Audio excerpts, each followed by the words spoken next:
ముందుగా ముష్టికుడు బలరాముడు మధ్య ఘోర సమరం.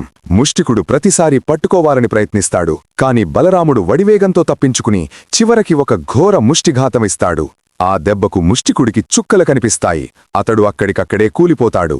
ఇక చాణూరుడు శ్రీకృష్ణుడు సమరం. చాణూరుడు తన భీకర శక్తితో దాడి చేస్తుంటే కృష్ణుడు మాత్రం అతనితో ఆడుకుంటున్నట్టు చాకచక్యంగా తప్పించుకుంటాడు. ఒక్క క్షణంలో అతన్ని గాలిలోకి లేపి భూమిపై బలంగా పడేస్తాడు. అంతే, ఎప్పుడూ ఓడిపోని మల్లయోతును మరణిస్తారు. వందలాది రాక్షసులు దూసుకొచ్చారు, కాని కృష్ణుడు మాత్రం కోపాగ్నిలా ముందుకు సాగుతున్నాడు. దారిలో అడ్డొచ్చిన ప్రతివారిని వెనక్కి తోసేస్తూ ఒక్కొక్క మెట్టు ఎక్కుతూ సింహాసనం వైపు నడిచాడు. కృష్ణుడు సింహాసనం చేరి కంసుడి జుట్టు పట్టుకుని మెట్లు దిగజార్చడం ప్రారంభించాడు. ప్రతి మెట్టు దిగేటప్పుడు కంసుడికి తన చేసిన పాపాలు గుర్తొచ్చాయి.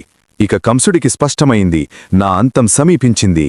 మరా చివరి క్షణంలో ఏమైంది, తరువాత ఏం జరగబోతోంది అనేది తరువాత భాగంలో చూద్దాం. అంతకంటే ముందే మన ఛానల్ని ఇప్పుడే సబ్స్క్రైబ్ చేసుకోండి.